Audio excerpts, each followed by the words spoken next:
The stuff that's going on right now is just so prolific that it's hard to find something to focus on. It's hard to find something that is like the one thing that is worthy of my time to cut one of these podcasts about. But today I'm going to choose something that is certainly relevant, certainly timely, but it goes beyond just the moment, right? It's indicative of an issue that is certainly much more consequential and deep than just the current situation with Charlie Kirk.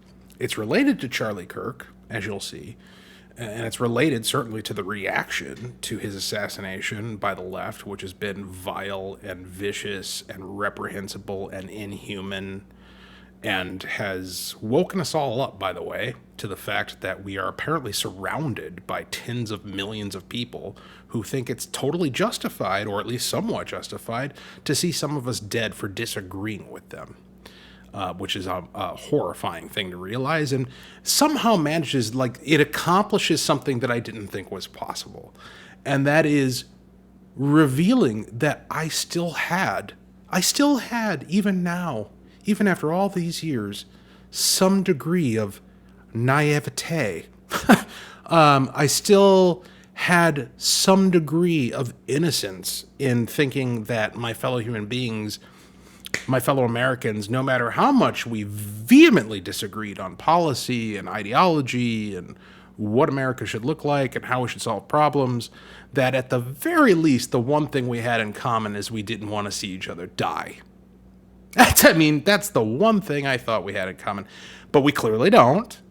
And based on the numbers, based on the polling, based on everything you're seeing in your social media feeds, there's clearly tens of millions of people who would dance on your grave and mock your wife and children if you were killed tonight. That's the reality that we're in. One of those people is a teacher.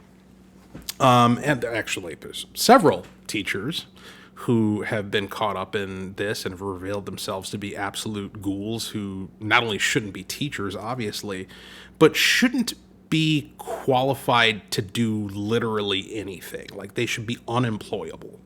Like, if you hold these views, nobody should want you anywhere near another human being at all. Certainly they shouldn't want to take on the risk of employing you, given the fact that you clearly think it's okay to kill people, which is, I don't know, of all the things, of all the qualifications, of all the bullet points on a resume, wanting to kill people or wanting to see people dead or celebrating people dying probably should be a disqualifier. I think that's fair. And so there's a number of teachers who have been canceled, a number of folks who have either been suspended or terminated as a result of the things that they've posted online or said online or the TikToks they've made or whatever in the days since the assassination of Charlie Kirk. And that's all great. That's all appropriate. That's all good. That's exactly what should happen. Matt Walsh's podcast from yesterday, where he outlined the absurd comparison between canceling people because they say boys can't be girls versus canceling people because they say I wish Erica Kirk to suffer and her children to suffer and Kirk's mother, damning Kirk's mother. Like, the things that people have said are just completely off the rails. There's a qualitative difference in being canceled for the first thing versus being canceled for the second thing. And Walsh did a very good job of expressing that, and I'm not going to repeat his argument here.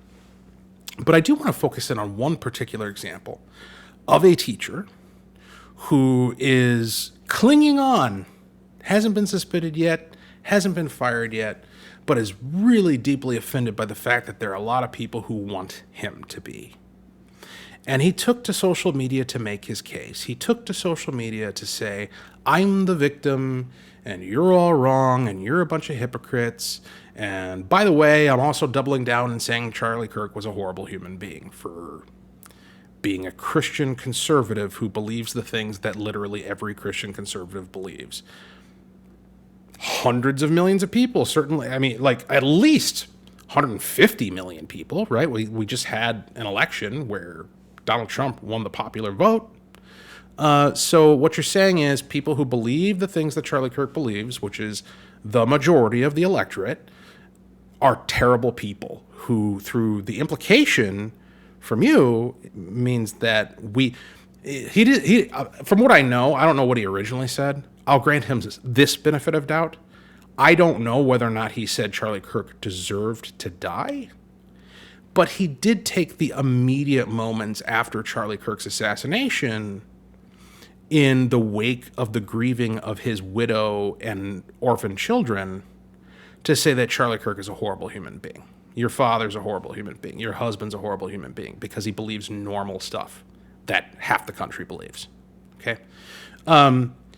But that's not even the focus. That's not even really, honestly, what I want to talk about here today. We're going to go through this video. This guy put out a post that's 2 minutes long in his own defense of, I'm the victim here. I can't believe people are willing to cancel me, and I feel so sorry for the people who are answering the phones from these folks who want me to be fired, because I'm actually just an upstanding, decent, credentialed human being.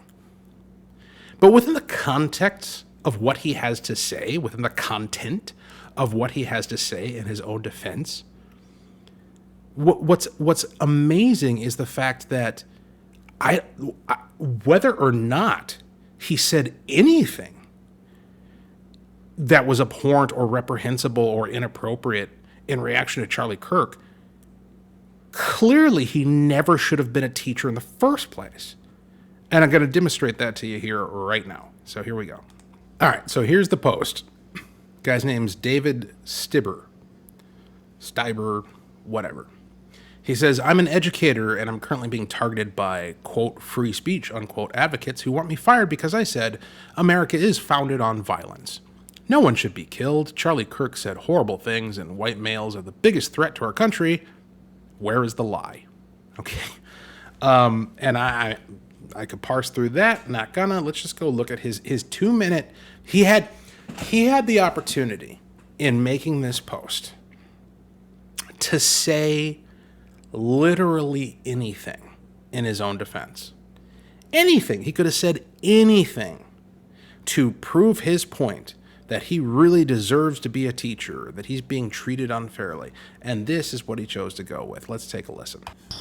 It's the morning before school, and last night I started being attacked by Corey DeAngelis and free speech advocates who want me fired as a teacher because I said America is founded on violence, no one should be killed.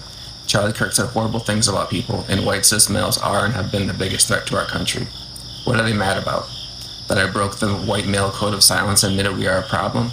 White males are the ones most likely to commit political acts of violence, to be school shooters, to assault and rape women, to drag our country into war, to overuse our power as police officers and harm citizens. Is that a fireable offense to say that? Is it wrong because I'm saying that as a white cis male? Am I a race traitor to them? I'm a history teacher, and our country was founded on violence. From Columbus killing the Arawak people, to 400 years of chattel slavery, to Manifest Destiny, to Jim Crow and segregation, to redlining, to blockbusting, to running highways through black neighborhoods. Our country still uses violence by defunding public education in neighborhoods. Allowing people to be homeless on the streets is violence, while continually funding our military at record levels and letting the ultra-wealthy not pay taxes. I've been teaching now for 19 years. I'm a national board certified teacher, meaning I'm qualified to teach in any state in the country. I've seen how violence impacts my students, our communities. My dad's a Vietnam veteran. I've seen how violence has impacted him. I know no one should be killed. Charlie Kirk said hate speech does not exist legally in America. There's ugly speech, there's gross speech, there's evil speech, and all of it's protected by the First Amendment. Keep America free. Yet free speech advocates all over social media attacking educators and trying to get us fired for, wait for it, free speech. The hypocrisy is astounding.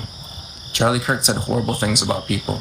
He attacked black women's intelligence, black men, immigrants, the LGBTQIA+ community. He attacked my students and friends who are part of those groups. It's tragic he died, and death for anyone is tragic. But free speech includes saying that just because he's dead does not mean he was a good person. So today I feel badly for my school clerks who have to answer the phones at our school while people call the building saying I should be fired.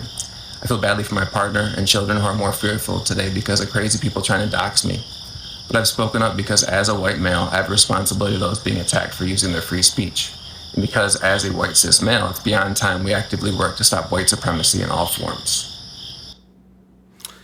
Okay, so I resisted the urge to interrupt that 2 minute screed And we will go back. I do want to go back and address some of the specifics of what he has to say and just kind of parse out how categorically absurd all of it is.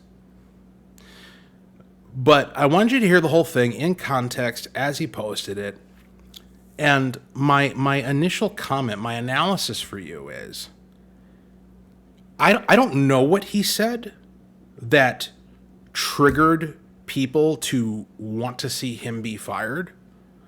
I don't know if he's being honest in how he is representing the thing that caused people to call the school clerks and ask him for him to be fired and not be a teacher anymore. But what I do know, based upon the 2 minutes he chose to upload to the internet, what I do know without any doubt is that this guy is objectively a horrible teacher. A horrible teacher who's completely disqualified. I don't care what credentials he has. I don't care what awards he's been given.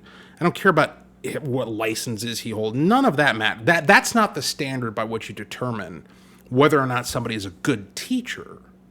The standard by which you determine whether or not somebody is a good teacher is, do they uphold scholarship?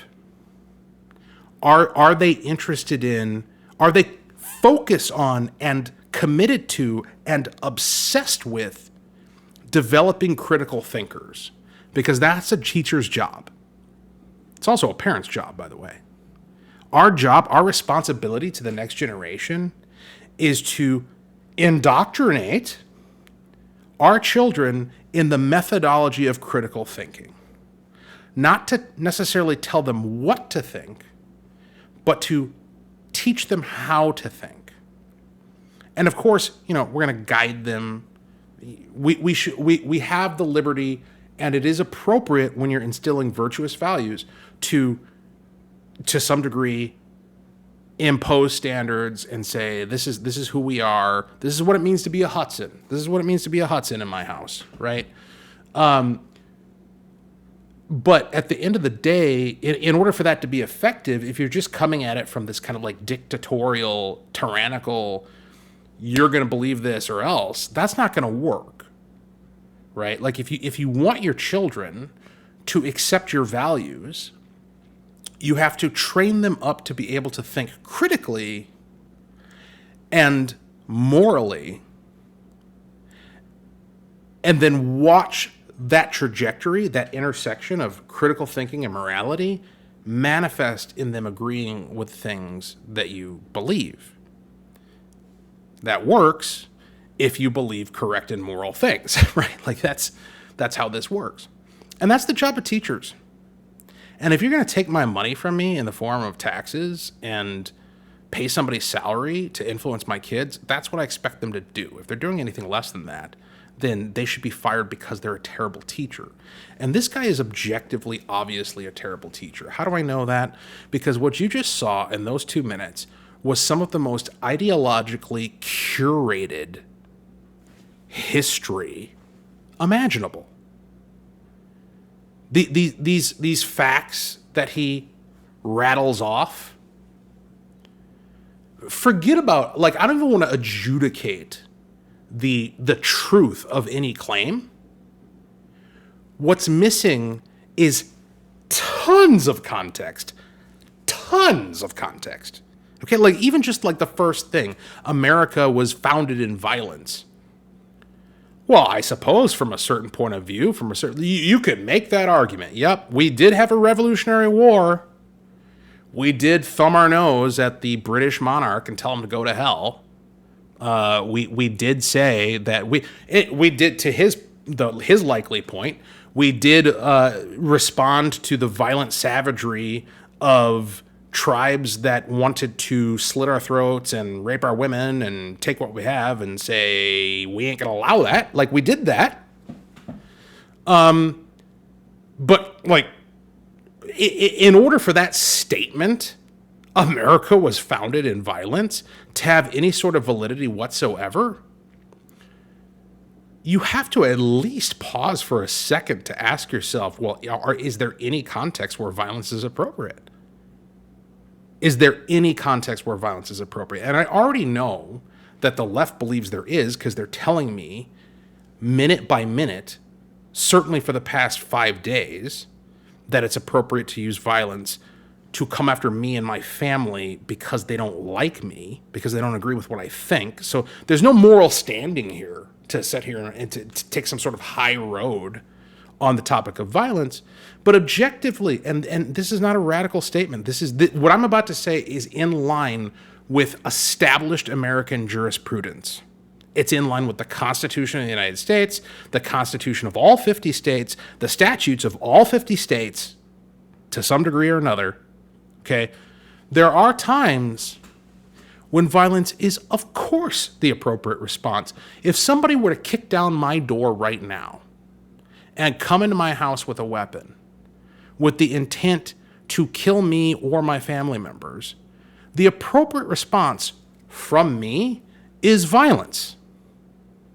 And extending that process out more collectively, like applying that same principle to a nation, a coalition of colonies, since we're talking about the founding of the United States here, you have a tyrannical government in the form of, at the time, Great Britain, the King George, objectively violating your rights. I mean, the Declaration of Independence, which this guy, he's a history teacher, this guy should know that the Declaration of Independence has this laundry list of ways in which King George was violating the rights and depriving the liberty of American colonists at that day. So what are you saying, dude? That they didn't have the right to establish this nation that you live in and benefit from and that pays you? That's your point. I mean, so, and that's just one example. Like, of the many things this guy ticks down in 2 minutes, the core consistency with all of them is that he makes a declarative statement in a provocative fashion that omits all context. All context. And the hope is that you're not a critical thinker, that you don't notice that he's omitting the context, that you just accept these ridiculously reductive declarative statements. And again, if he was a nobody, like if he was just a dude, I wouldn't care. There's a lot of stupid people out there. That's fine. You can be dumb. That's legal. I don't have anything. That's not something that's going to rile me up. What riles me up is that you're a teacher, dude, and a history teacher at that. A history teacher. Meaning that your job is to teach kids what the hell happened. That's it. I don't know what your actual job description looks like the formal job description, but in essence, your job is to teach kids what the hell happened. And what the hell happened is a whole lot more than what you just said. And because you're willing to do that, because you're willing to take to social media to talk about how, to go on this partisan, divisive screed, demeaning white people and cis people, which is a slur, right? Like, you never hear the term cis used in a positive context, all right? Like, it's the N word for normies. That's what it is. You're going to spew all of that and then not expect for us to recognize that your classroom must be a place of tyrannical hell for any student who doesn't already agree with you?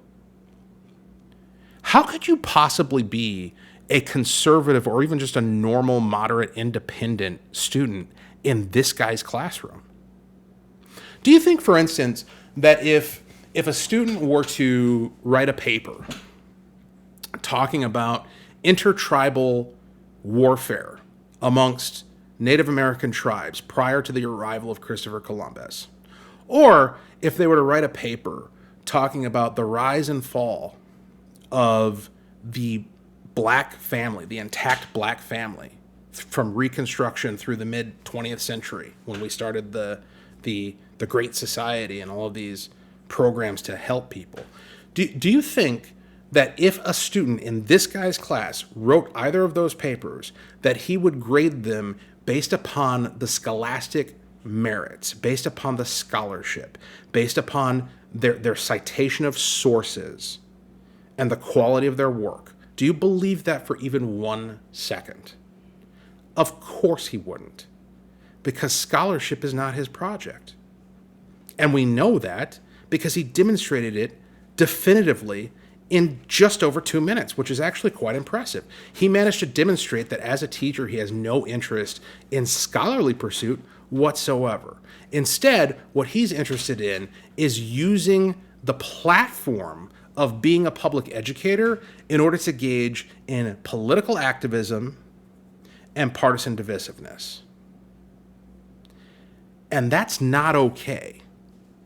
That disqualifies you from getting a paycheck from the government to teach kids. And so that's my primary point, is that this guy's a horrible teacher. I don't care what he said that kicked all of this off objectively, and he was able to demonstrate it impressively in just over 2 minutes. His focus is not scholarship. His focus is activism. His focus is virtue signaling. His focus is being a partisan commentator. And there are all kinds of places where you can do that and maybe even make a little bit of money from it. But one of them is not our public schools. So let's go back through. There's a few particular claims he makes that really need to be kind of nailed down and responded to specifically. So let's take a look. Yet free speech advocates all over social media attacking educators and trying to get us fired for, wait for it, free speech. The hypocrisy is astounding. Charlie Kirk said horrible things about people. He attacked black women's... Okay, so the fallacy here is that people are getting canceled for free speech, or they're losing their jobs for free speech. Well, that's a category error, okay? It's a category error. Free speech does not entitle you to be employed by a thing. Free speech does not entitle you to maintain associations and relationships. In fact, the other freedom in the First Amendment, one of the other freedoms of the First Amendment, the freedom of association, very specifically and clearly guarantees that the people around you get to make the decision to no longer have anything to do with you for reasons that include the stupid thing you just said. And that's what's happening here. We have people who are out there making excuses for the death of Charlie Kirk, and through extension, making the excuses for the potential deaths of tens of millions of their fellow Americans. That is abhorrent. It is reprehensible. It's certainly unacceptable for somebody who works with kids. And so this is don't hide behind the free speech label here, dude. This ain't about your free speech. You know what? After you're fired, you're still free to speak. When you pack up your desk, you'll be able to put your free speech in the box and take it out to your car. You'll still have it. But your free speech doesn't entitle you to teach my kids. Intelligence, black men, immigrants, the LGBTQIA+ community. He attacked my students and friends who are part of those groups. It's tragic he died, and death for anyone is tragic. But free speech includes saying that just because he's dead does not mean he was a good person. So today I feel badly for my school clerks who have to answer the... All right, so first of all of that is a lie. Okay? The idea that Charlie Kirk, I mean, you just look at his, you need to point me to the case study. You need to point me to the quote. Charlie Kirk disagreeing with you is not him attacking you. Charlie Kirk having a point of view, particularly in a context where he's willing to come to your school, line you up in front of him, and have a conversation, have a debate, talk it out. That's not how attacks work. It's not. So all of that is a lie. He may not have agreed with your students, although I'm willing to bet there are some of your students who do agree with him. They got to keep their heads down because they're afraid of you, but I'm sure they're in there. They're afraid of you attacking them. Pretty sure of that. But Charlie Kirk was a threat to no one. And again, this sad sack, nonsense about and trying to deflect to the people who are answering the phones.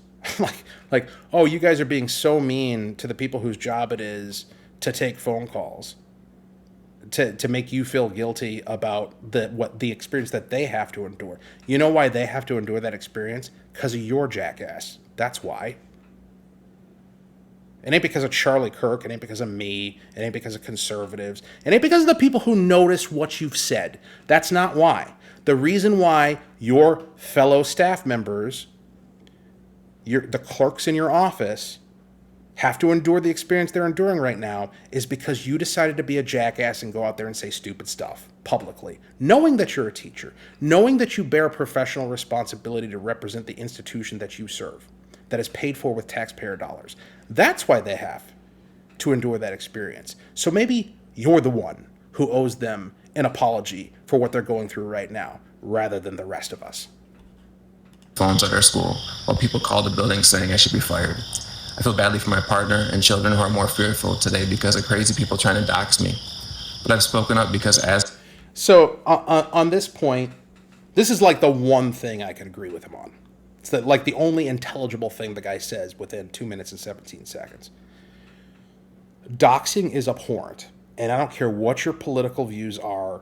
I don't care what it is that you've done or said, unless you've like literally committed a crime. Like if you're obviously if you're committing a crime, then yeah, I want the cops at least to know where you live. But this tendency that's happening in our society of people revealing personal information and location information and putting it online, we all know why they're doing that. The only reason you do that is to either affect a criminal action being directed against that person, or to intimidate the person by letting them know that at any moment you could show up and impact them with a criminal event. That's it. Those are the only two reasons to do it. And so we need to take doxing a hell of a lot more seriously. And again, I don't care who the perpetrators are. They can be my friends, my fans, don't care. If you're doxing people, if you're putting their personal information, where they live, where you can find their kids out on the internet, that is something that you should be in prison for. And I'm willing to write the bill if I haven't already. And the other thing I have to say here, and it really does need to be said, is that I don't know, like what makes you think that your experience of dealing with what you're dealing with right now, which I agree is not, the doxing portion at least, is not something that you should have to deal with, or your partner or your kids. But do you realize the irony of what it is that you're complaining about? We just watched a husband and a father get shot in the throat. And we've watched millions of people take to social media to celebrate it, ask for more, and basically give the social green light to the killing of us and our kids and our partners. So, I mean, maybe this is an opportunity for a kumbaya moment. If you don't like how you feel right now, maybe you should police your own. Because your own is doing it. In the world of doxing and making threats, there's no equivalence. There is no balance. The violence that we're seeing in our society, both in terms of actually executed incidents and threats of violence, is disproportionately coming from the left. Clearly. You did not see when Melissa Hortman was shot, her and her husband, back in June, you did not see one damn person of any significance or prominence whatsoever taking to social media to talk about how she was a terrible person. Nobody was saying that. Nobody was criticized. Nobody was out there being like, well, you know, let's not beautify or deify Hortman too much, because she really was, you know, she did some questionable things. Nobody was saying that.